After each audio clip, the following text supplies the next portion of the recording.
इसको क्या बोलेंगे आप? इक्वेटर लाइन, यानी हिंदी में विषुवत रेखा, या इसको भूमध्य रेखा कहते हैं। भूमध्य रेखा, अंग्रेजी में इसको कहते हैं इक्वेटर।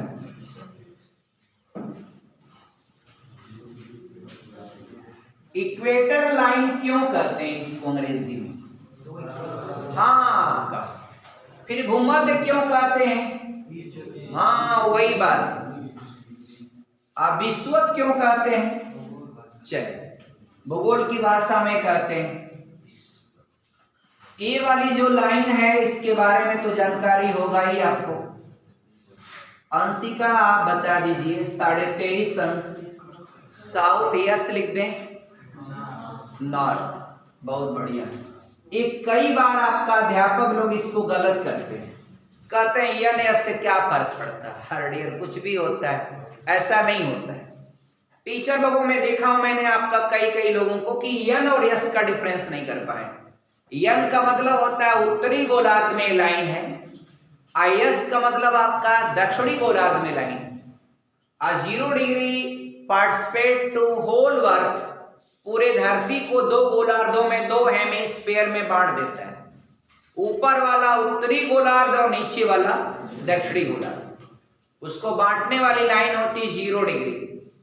क्या मित्रों 0 डिग्री हमारे देश से गुजरता है?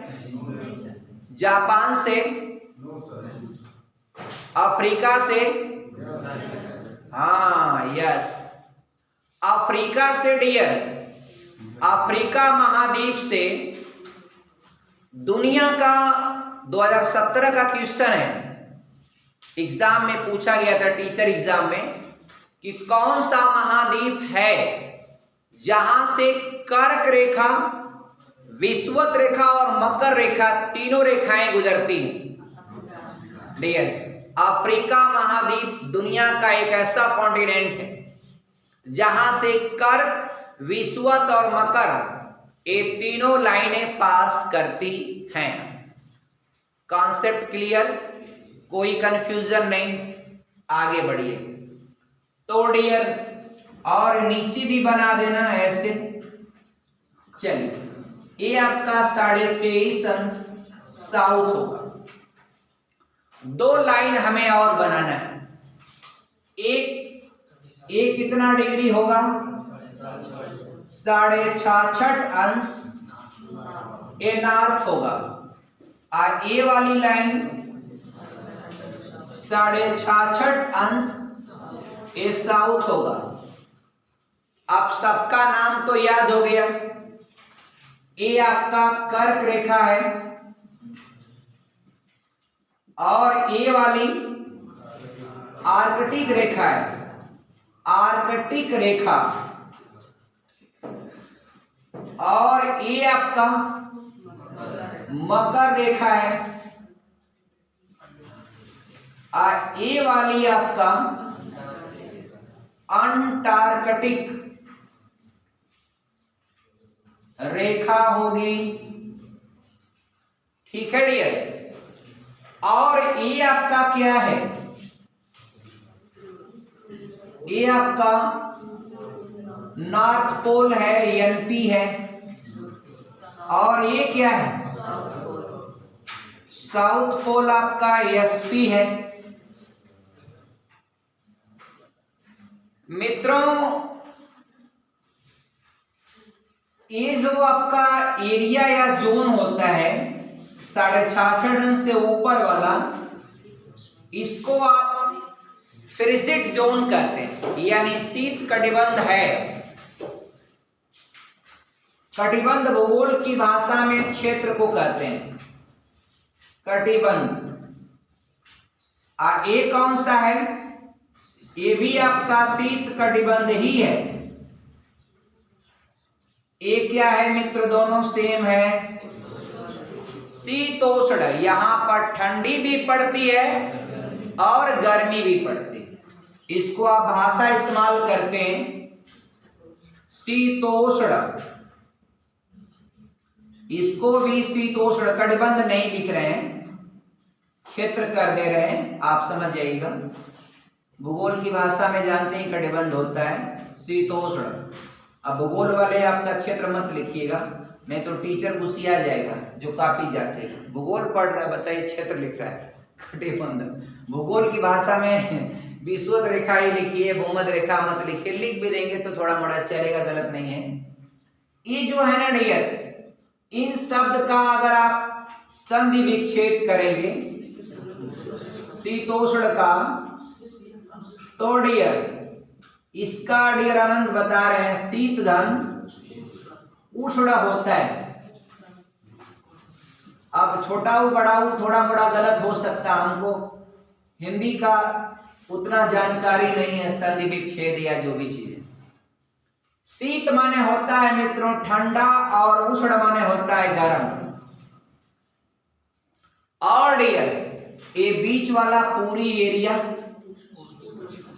ये आपका उष्ण कटिबंध कहते हैं, इसको उष्ण कटिबंध होता है। अंग्रेजी भी थोड़ा होते चले इसका। Frigid zone, temperate zone, टोरेट zone, temperate zone, frigid zone. आप फ्रिजिड जोन को भी आपका दो हिस्सों में बांट देते हैं, 1 नंबर और 2 नंबर। 1 नंबर समझते हैं बाबू? नहीं समझते? स्कूलों में पढ़े होंगे तो टीचर से कहे होंगे अब हर बात कैसे कह देंगे, कहाँ जा रहे हैं, नहीं ध्यान दे रहे हैं। 2 बार हो गया, तेज लगी है उनके हाथ पहुंचा देते हैं, अरे देखिए जल्दी लगी है, बताइए आपका जाए कि न जाए। अब देखिएगा, अब आपके मन में होगा कि ठंडी कहाँ ज्यादा पड़ेगी, 1 नंबर में पड़ेगी कि 2 नंबर में? आप बताइए। 1 नंबर में पड़ेगी, सही समझ रहे हैं। और ये आपका टुंड्रा है या टैगा? 2 नंबर क्या है ब्रजेश? टैगा की टुंड्रा? टैगा। 2 नंबर डियर सीधी सी बात है, ध्रुव के जितना करीब आप जाएंगे ना ठंडी उतना ही ज्यादा पड़ेगी। मित्रों ध्रुवों पर 6 महीने का दिन होता है और 6 महीने का रात। अब आपके मन में होगा क्या चक्कर है, ये आपका ऐसा क्यों होता है? मैं थोड़ा सा आपको क्लियरिफाई करना चाहता हूं। देखिएगा, ये आपका सन को SUN क्या होता है भैया? सन होता है ना। सन के बारे में भी बहुत डीप स्टडी पढ़ाएंगे, जब उसका स्पेशल साइंस तो बताएंगे। थोड़ा सा बताते हैं। सूर्य के अंदर जो 2 गैसें हैं, एक हीलियम है और एक हाइड्रोजन। हीलियम और हाइड्रोजन, इसमें हाइड्रोजन का परसेंटेज कितना होता है? 71। सत्यम बहुत सब आपको याद है, यानी वास्तव में आप ज्यादा पढ़ते हैं डियर। पढ़ना ही चाहिए भाई, हर तथ्य बता ले जाना मतलब ये तो क्वालिटी छिपाई नहीं जाती, वो तो पता चल जाता है। सबसे कीमती हमारा टाइम है, समय डियर। कभी दूसरे के बारे में मत सोचिए, आप अपना काम करिए, पढ़िए, छोड़िए आपका वो आपके बारे में क्या सोच रहा है छोड़ दीजिए ना। कोई कह भी रहा है कर फलाना ऐसी कहत रहा, कहने दो यार, ठीक है कर। और कम से कम मेरे बारे में कह रहा है इसने, मैं जिंदा हूं, कुछ काम कर रहा हूं, तब तो मेरे बारे में लोग चर्चा कर रहे हैं। अगर मेरे बारे में अगर मेरी आलोचना करके कोई खुश है तो और अच्छी बात है, कम से कम मेरी आलोचना करने से इतने लोग खुश हो रहे हैं, इससे बड़ी तरक्की की क्या बात है कि नहीं? आप तो हमेशा आप लोग इस तरह की, प्रधान जी मतलब जब कोई आलोचना समाज में करे, समझिए आप काम कर रहे हैं, आप काम कर रहे हैं। और काम करने वालों की ही आपका लोग आलोचना करते। जो मर जाता मुर्दा किस्म का आदमी हो जाएगा, जो कुछ कर्म नहीं करेगा, उसका क्या करेगा? जब आदमी कुछ करेगा तो उसका अच्छा बुरा आपका लोग करते हैं। लेकिन आपका ये है कि कितनों भी अच्छा करेंगे आप, जो लोग आपका नकारात्मक सोच वाले हैं वो आपके हर सकारात्मक काम में नकारात्मक ही खोज के रखेंगे। तो उनका वो काम है नौटंकी करें, आपको अपना आगे बढ़ना है। वो हाथी की तरह एकदम चलते रहिए, कुत्ते अपना भौंकते रहेंगे। वो अपना काम करें, आप अपना काम करिए। कभी मुड़ के आपका हाथी कुत्तों की ओर नहीं केयर करता है, वो आपका चलता रहता है। जो हाथ जोड़ता है उसके यहाँ भी रुकता नहीं, आपका चलता रहता है मस्त। आप लोग जानवर से भी सीखिए। सीखने के लिए हम बहुत सारी चीजों से सीख सकते हैं। पेड़ पौधे से सीख लेते हैं।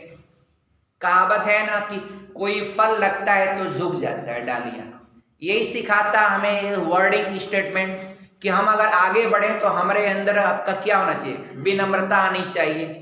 अभी नहीं, थोड़ा सा पद हो गया, कोई से हो गया, प्रधान जी हो गए, देख लेंगे, घबराओ मत, तो ऐसा नहीं होना चाहिए। आप बड़े पद हो गए तो आप एकदम शांतशील, आपका एक सरल स्वभाव आपके अंदर आना चाहिए। आगे बात समझ में आ रही है? समझ में आ रही ना डियर? चलिए, अब धरती है इतनी जल्दी थोड़ी खत्म हो जाएगी, पूरा ब्रह्मांड पढ़ना है तो ये छोटे से क्लास में कुछ नहीं पढ़ा पाएगा। माइनर एक कॉन्सेप्ट हो पाएगा, बस एक क्राइटेरिया कुछ हो जाएगा, बहुत कुछ होगा, लेकिन आपका ये है कि क्लास में कितना पूरी धरती थोड़ी पढ़ डालेंगे। चलिए अब डियर, ये आपका 71% तो ये सही। एक आपका हीलियम जो है ना, लगभग आपका सही बता रहे हैं, आप भी सही बता रहे हैं। कुछ कुछ याद आ रहा है आपको धीरे धीरे, 2-3 दिन और रह जाएंगे, एक आध हफ्ता, तो काफी कुछ याद हो जाएगा। और मान लीजिए कुछ अदायगी हो जाएगी तो फिर पुनः लौट आएंगे डियर आपका। चलिए, सूर्य के अंदर आपका नाभिकीय, अंशिका सिंह, संदीप्ता, नाभिकीय विखंडन होता है या संलयन होता है? संलयन होता है। सूर्य के अंदर अपार मात्रा में ऊर्जा का उत्सर्जन के पीछे कौन सी क्रिया है? नाभिकीय संलयन। बोलिएगा, विज्ञान पूरा आपका 50 क्वेश्चन विज्ञान है, फिजिक्स, केमिस्ट्री और बायोलॉजी। कितना? 50 क्वेश्चन। 50 क्वेश्चन सिर्फ अंग्रेजी। क्या? अंग्रेजी। आप 50 क्वेश्चन क्या? रीजनिंग प्लस थोड़ा सा मैथ। चलिए डियर, तो जानिएगा इसको, आप इसमें याद रखिएगा। इसके अंदर क्या होता है? नाभिकीय संलयन। संलयन और विखंडन में कॉमन अंतर होता है। एक वो बड़ा सा चीज है, बड़ा सा ढेला पत्थर है, उठा के पटक दीजिए, क्या हो जाएगा? विखंडन हो जाएगा। क्या हो जाएगा? विखंडन। विखंडन माने वो अपने छोटे, अब वो डिपेंड करता है कितने बेग से फेंक रहे। अब कॉमन बेग से फेंकेंगे हो सकता है 2 टुकड़े में टूट गया, आकाश कितना तेज मारे कि वो पूरा डियर, तो वो डिपेंड करता है, वो अलग की बात है। मगर आपका कोई भी चीज, कोई एक बड़ा नाभिक, एक बड़ा न्यूक्लियस, वह जब न्यूट्रॉन की बौछार होती है तो वह 2 छोटे छोटे नाभिकों में टूट जाता है। 2 छोटे छोटे समान द्रव्यमान के नाभिकों में टूट जाता है और उसमें से न्यूट्रॉन भी निकलते हैं और अपार मात्रा में ऊर्जा का उत्सर्जन होता है। दिस प्रोसेस नोन एज आपका नाभिकीय विखंडन। समझ गए ना डियर? विखंडन। और संलयन इसका विलोम होता है। 2 हल्के नाभिक अति उच्च ताप पर, यानी हाई टेम्परेचर पर, अति उच्च ताप पर आपस में मिल करके एक भारी नाभिक का निर्माण करते हैं। ये प्रोसेस आपका होता है संलयन। मित्रों, सूर्य के अंदर क्या होता है? संलयन होता है। क्या होता है? संलयन होता है। कभी जिंदगी में मत भूलिएगा इसको। नाभिकीय, नाभिकीय को में आगे से मात्रा पीछे से, चलिए आगे पीछे देखिएगा आप लोग। नाभिकीय संलयन ये आपका होता है। और ये नाभिकीय संलयन अभिक्रिया को ताप नाभिकीय क्रिया क्यों कहते हैं? वाई वी कॉल्ड इट आपका ताप नाभिकीय क्रिया क्यों कहते हैं? इसलिए कहते हैं कि इस क्रिया को स्टार्ट करने के लिए करोड़ों डिग्री सेंटीग्रेड तापमान की आवश्यकता होती है। इसीलिए ये आपका नाभिकीय संलयन क्रिया कहते हैं इसको, हाई टेम्परेचर रिक्वायर्ड होता है। इसलिए मित्रों याद रखिएगा, परमाणु बम नाभिकीय विखंडन अभिक्रिया के सिद्धांत पर काम करता है। हाइड्रोजन बम नाभिकीय संलयन अभिक्रिया के सिद्धांत पर कार्य करता है। और हाइड्रोजन बम जब बनाएंगे तो उसके अंदर बीच में एक परमाणु बम रखते हैं। पहले अंदर क्या रखेंगे? परमाणु बम, तब बाहर बाहर आपका हाइड्रोजन बम सेट करते हैं। तो पहले हम फोड़ेंगे परमाणु बम को और वह करोड़ों डिग्री सेंटीग्रेड तापमान देगा, तब काम करना शुरू करेगा कौन? Hydrogen bomb. और हाइड्रोजन बम इज आपका very very harmful as compare to nuclear bomb आपका, यानी परमाणु बम से कई गुना ज्यादा खतरनाक कौन होता है? हाइड्रोजन बम होता है। मित्रों कोई कंफ्यूजन नहीं ना? आगे बढ़ते हैं। अरे यहां से ऊपर निकल जाएंगे, ऊपर से घूम के आएंगे ऐसे। अब जब ऐसे रोटेटिंग होगी तो धरती मित्रों क्या होती है? अपने दूरी पर 24 घंटे में 1 रिवोल्यूशन करेगी। ऐसे एक चक्कर हो गया, लेकिन ऐसे करते हुए आपका हम चलते रहेंगे, करते हुए चलते रहेंगे। ये आप एक गति समझ रहे हैं ना? आपने धुरी पर रोटेट करना है आपका घूर्णन गति। और अगर ये ऐसा करते हुए स्थान भी चेंज कर रहे हैं, स्थानांतरीय गति आपका स्थान को भी चेंज कर रहे हैं, तो धरती कभी देखेंगे आपका तारामंडल, अगर गोरखपुर कभी जाते हैं तो देखिएगा वहां एग्जैक्ट दिखाएगा, ऐसे घूम रहा है और ऐसे आगे बढ़ता हुआ चला जा रहा है। तो ऐसा नहीं है कि अपनी जब ऐसे घूमेगा, अपने दूरिया पर घूमता है, ऐसे पर ऐसे घूमेगा। तो अब इस वाले भाग पर पूरा यहां से रोशनी पड़ना शुरू हुआ तो यहां तक पड़ता ही रहेगा, इस पर अंधेरा रहेगा। इसीलिए 6 महीने का रात और 6 महीने का दिन ध्रुवों पर। अभी यह ऐसे नाचना से यहां से जब जाएगा ना तो नीचवा उजाला होने लगेगा, ऐसे उजाला नीचवा, और तब नाथ को चला जाएगा ऊपर। कहां? खपड़ोइया। समझ रहे ना? नहीं समझ रहे? समझ गए? तो यही वह कारण होता है ध्रुवों पर। अब पृथ्वी थोड़ा झुकी भी है और थोड़ा मोड़ा प्रकाश जाता भी है ना, तो तिरछा जाता है और सूर्य की तिरछी रोशनी में आपका हीट नहीं होता है। आप यहां देखिए जाड़े के दिनों में आपको प्रकाश जो है तिरछा मिल रहा था, एकदम बेंड हो गया था सूरज उधर ही आपका गिरा था, डाउन था, इधर दक्षिण की ओर, इधर डाउन था। अब धीरे धीरे उठ रहा है, धीरे धीरे उठ रहा है। अभी कुछ दिन में देखेंगे ना, अभी ऐसे ही उठ रहा है, ऐसे जा रहा है, फिर थोड़ा सा और आएगा, फिर थोड़ा सा और आएगा। जून के महीने में आपका एकदम ऊपर जाएगा। ऐसे जब ऐसे ऊपर जाने लगेगा एकदम दूरी कम हो जाएगी, इतना गर्मी होने लगता है। इसलिए मित्रों 21 जून को आपके यहाँ गर्मी पड़ती है। और जून के महीने में आप देखिएगा आपका सूरज एकदम कहीं भी खड़ा होकर देखिए, एकदम सीधे एकदम सर के ऊपर से गुजरेगा। अभी किधर गुजर रहा है? कहीं भी खड़ा होकर देखिए, वो तिरछा ऐसे जा रहा है, उधर से निकल रहा होगा, उधर जा रहा होगा। जाड़े में और जाड़ा था, एकदम डाउन हो गया था उधर।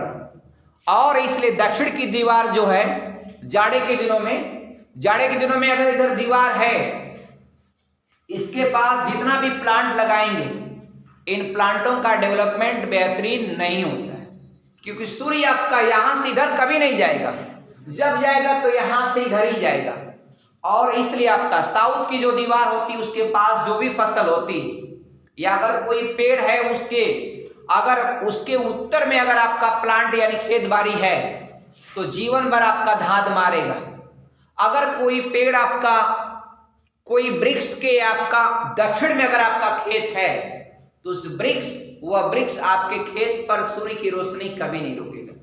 ये आपका एकदम सत्य बात है। किसी भी कोई पेड़ लगा दिया और उसके आपका अगर उत्तर में आपका खेत पड़ गया, आपको एकदम हमेशा धान सहना है।